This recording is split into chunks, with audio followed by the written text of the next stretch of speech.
আসসালামু আলাইকুম। কি অবস্থা, সবাই কেমন আছেন? আশা করি সবাই ভালো আছেন। আমরাও আলহামদুলিল্লাহ ভালো আছি। নতুন আরেকটি দিন, আরেকটি সকাল। তো যাই হোক, কিছু বাজার ছিল সেগুলো গুছিয়ে নিলাম। আর রান্না করার আগে কিন্তু সব কিছু গুছিয়ে নিলে খুবই ভালো হয়। এদিকে রান্না করব, দেখি মশলাও নাই, হলুদ মরিচ সব ফুরিয়ে গেছে। তো ভাবলাম যে একটুখানি রান্নার আগেই এটা করে নেই, যেহেতু ছোট বাচ্চা আছে। আবার তাড়াহুড়ো করে ভরতে গেলে ওর গায়ে লাগলেও কিন্তু জ্বালাপোড়া করবে। তো সেই কারণে কিন্তু সব সময় আগেই গুছিয়ে নিলে পারেই ভালো হয়। আজকে একটু ঠান্ডা ঠান্ডা ভাব লাগতেছে, তো রান্না করতে একদম মন চাচ্ছে না। তো ভাবলাম কী করব, হঠাৎ করে মাথায় বুদ্ধি আসলো।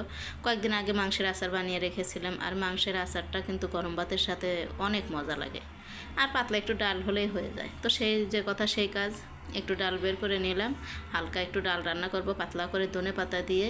টক ডাল হলে বেশি মজা লাগে, কিন্তু আজকে জলপই নেই। যাই হোক, ব্যাপার না। তো ইদানিং পানির অনেক সমস্যা করতেছে। পানি তো সব সময় ধরে রাখতে হয়, নিচে থেকে পানি আনতে হয়। আর আমার তো পানি একটু বেশিই লাগে, যেহেতু ছোটো বাচ্চা কাচ্চা আছে। ডালটা এখন বসিয়ে দেব। আর এক চুলাতে আমি ভাত বসিয়ে দিয়েছি। ভাতটা প্রায় বলক উঠে এসেছে। যেহেতু ছোটো বাচ্চা আছে, যখন তখন ভাত চায়, তো সেই কারণে কিন্তু ভাতটা সবসময় আমি আগেই বসিয়ে রাখি। তো এই যে দেখেন, জায়গাটা নোংরা হয়ে গেছে, আর এটা এখন পরিষ্কার করে নিব। যখনকার কাজ তখন করলে কিন্তু কাজ জমেও থাকে না, আর কাজগুলো খুব সুন্দর মতে হয়। তো এই তো ডাল ভাত দুটোই কিন্তু বলক উঠে গেছে। ডালের মধ্যে পেঁয়াজ, কাঁচামরিচ, রসুন সব কিছু দিয়ে সুন্দর মতো সিদ্ধ করে নিয়েছি। আর সিদ্ধ হয়ে গেলে কিন্তু আমি ডালটা গোটা দিয়ে নেব। তো ডালটা সিদ্ধ হয়ে গেছে, এপাশে ভাতও হচ্ছে। আর আমার বড় ছেলে এসে বলতেছে, আম্মু ভাত খাবো, ক্ষুধা লেগেছে। তা আমি ওকে বললাম, একটু ওয়েট করো, ভাতটা প্রায় হয়ে আসছে, ডালও প্রায় হওয়ার মধ্যে, তারপর আমি তোমাকে দিব। তো সে শুনে একটু রান্না করলো, এরপরে সে চলে যাবে। আর ভাতটাও এই তো হয়ে আসছে। এখন ভাতের আমি মারটা গালিয়ে নিব।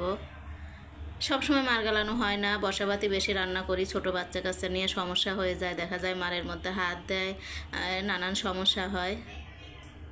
তো ভাতটা কিন্তু আমি মারগালা দিলাম। আর এখন ডালটা ফোড়ন দিব। আগে থেকে ডালের মধ্যে পেঁয়াজ রসুন দেওয়াই আছে, তারপরেও আবার অল্প পরিমাণে একটু করে দিয়ে নিচ্ছি। পাঁচফোড়ন দিলে মজা লাগতো, কিন্তু আজকে পাঁচফোড়ন নাই, আর এই মুহূর্তে নিচেও নামতে ইচ্ছে করতেছে না। তো এই তো ডালটা কিন্তু ফোড়ন দেওয়া হয়ে গেল। আর ধনে পাতা দিয়ে দেবো। ধনে পাতা দিয়ে কিন্তু ডালটা অনেক অনেক মজা লাগে। জলপাই থাকলে ভালো হতো, টক ডালটা খেতে বেশি ভালো লাগে। তো নেই, সমস্যা নেই, এটা দিয়ে হয়ে যাবে। আজকের ভিডিওটা এই পর্যন্তই ছিল। সবাই ভালো থাকবেন, যে যেখান থেকে দেখছেন সবাই সবার জন্য দোয়া করবেন। আল্লাহ হাফেজ।